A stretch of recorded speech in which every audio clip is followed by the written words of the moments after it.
बाबा श्याम का जन्मदिन आने वाला है। बाबा श्याम की विशेष पूजा कैसे करें, हमारे पे अपनी कृपा बहुत जल्द बनाएं। हे श्री श्याम के सहारे कीजिए। श्याम भक्त कहते हैं कि बाबा श्याम के जन्मदिन पर तो धाम में जो भगत जाता है, बाबा श्याम के दरबार में जाता है, उस भगत की मनोकामना बहुत जल्द पूरी हो जाती है। बाबा श्याम की कृपा से जो भी उस मनुष्य के दुख है, बाबा श्याम की कृपा से दूर हो जाते हैं। अगर जो भगत तो धाम नहीं जा पा रहा है, बाबा श्याम के दरबार में नहीं जा पा रहा है, अब हम घर पर बैठ के भी बाबा श्याम की पूजा करके, जैसे हम खाटू धाम में जाएं, बाबा श्याम के दरबार में जाएं, वैसा हमको आशीर्वाद मिल सकता है।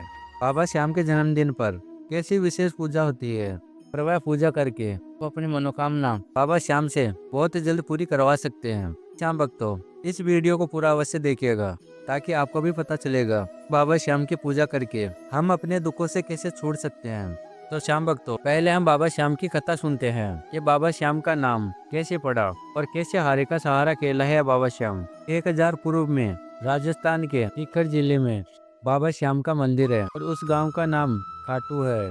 और वह मंदिर ही नहीं, एक विशाल मंदिर है जहाँ पर लाखों लोग अपनी परेशानियां लेकर आते हैं। बाबा की कृपा से बाबा श्याम उस लाखों लोगों का दुख दूर करते हैं बाबा श्याम। और जिस भी भगत की मनोकामना पूरी नहीं होती है, उस भगत की मनोकामना बाबा श्याम करते हैं। तब इस वीडियो में बाबा श्याम की कथा और बाबा श्याम के जन्मदिन के दिन बाबा श्याम की विशेष पूजा कैसे करें आपको बताने वाले हैं। तो श्याम जी का नाम बचपन से वीर वरवरिक था और सभी गुरुजन इनको वीर वरवरिक के नाम से ही जानते थे। और श्री कृष्ण जी ने वीर वरवरिक जी को श्याम नाम दिया था।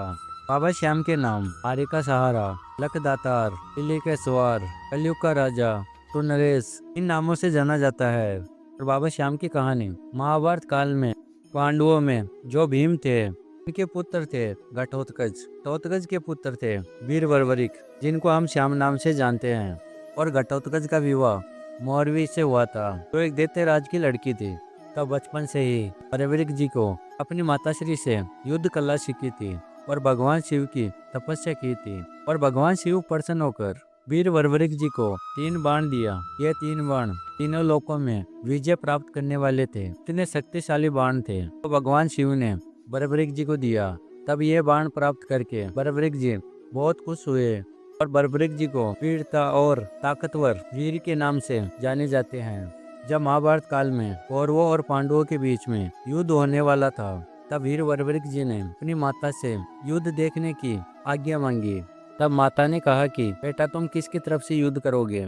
तब वरवरिक जी ने कहा कि माँ, तुम ही बोलो किसकी तरफ से युद्ध करूं। वीर वरवरिक जी की माँ ने कहा कि तुम हारे का सहारा बनना, जो पक्ष हारेगा तब तू उनका सहारा बनना।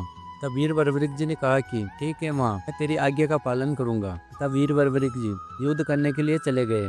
रास्ते में श्री कृष्ण जी आए। श्री कृष्ण जी को तो सब पता था, यह अपनी माँ से क्या आज्ञा लेकर आया है और यह हारे का सहारा बन गया। तब ये युद्ध खत्म ही नहीं होगा, क्योंकि जो भी पक्ष कमजोर होगा उसका सहारा बनेगा। अब फिर ये युद्ध खत्म ही नहीं होगा।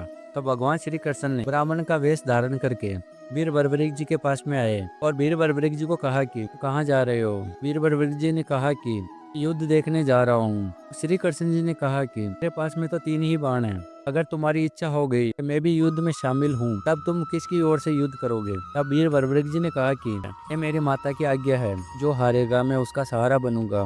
तब श्री कृष्ण जी ने कहा कि मेरे पास में तो 3 ही बाण हैं, तुम उनका सहारा कैसे बनोगे। तब वीर वरवरिक जी ने कहा कि 3 बाणों में इतनी ताकत है, ये तीनों लोगों को खत्म कर सकती है। तब श्री कृष्ण जी ने कहा कि तुमको तेरे बाणों पे इतना घमंड है, मैं तुमसे परीक्षा लेना चाहता हूँ। तब वीर वरवरिक जी ने कहा कि ठीक है, जो बोलोगे तो मैं करूंगा। तब श्री कृष्ण जी ने कहा कि यह जो पीपल के पत्ते हैं भेद दो, करने में कामयाब होगे, मैं मान जाऊंगा, तुम बहुत बड़े वीर हो। तब वीर वरवरिक जी ने पीपल के पत्ते छेद दिए। वीर वरवरिक जी उसमें पास हो गए परीक्षा में। श्री कृष्ण जी ने कहा कि मैं मान गया, तुम वीर हो। वीर तो दान करते हैं, तुमसे कुछ मांगना चाहता हूँ, तुम क्या दान करोगे। तब वीर वरवरिक जी ने कहा कि ब्राह्मण देव, जो मांगोगे मैं आपको दूंगा। श्री कृष्ण जी ने उनका शीश दान मांगा। वीर वरवरिक जी ने अपना शीश दान दे दिया। फिर युद्ध हुआ। तब उस युद्ध में पांडवों की जीत हुई और उस शीश दान से प्रसन्न होकर श्री कृष्ण जी ने उन्हें श्याम नाम दे दिया। तो इसलिए वीर वरवरिक श्याम नाम से जाने जाते हैं। और कलयुग के अंदर जो भी मनुष्य बाबा श्याम की शरण में आता है तो बाबा श्याम उसका सहारा बनता है और कलयुग के अंदर उसकी मनोकामना पूरी करता है। तो बाबा श्याम के जन्मदिन के दिन मंदिर की साफ सफाई करके बाबा श्याम के सामने धूप जलाइए, दीप जलाइए, बाबा श्याम को भोग लगाइए, बाबा श्याम को फूलों की माला पहना कर इत्र लगाइए, बाबा श्याम को अपने घर को एकदम सजाइए। बाबा श्याम के जन्मदिन के दिन बाबा श्याम का मंत्र जाप करिए 108 बार, ओम श्री श्याम देवाय नमः, और बाबा श्याम का घर में भजन चलाइए। बस इतना ही करना है। देखना कि बाबा श्याम की कृपा पे बहुत जल्द हो जाएगी। जो भी आपके रुके हुए काम है तो बाबा श्याम की कृपा से पूरे हो जाएंगे। तो श्याम प्रेमियों, वीडियो में दी गई जानकारी आपको अच्छी लगी है तब इसको लाइक कर देना। अगर आप नए आए हो इस चैनल पे तो इस चैनल को सब्सक्राइब करके और भी श्याम भक्तों के साथ में इस बाबा श्याम की महिमा को शेयर करना। हम भक्तों मिलते हैं अगली वीडियो में। बाबा श्याम की कृपा आपके ऊपर और आपके परिवार के ऊपर हमेशा के लिए बनी रहे। जय श्री श्याम। सारे के सारे की जय।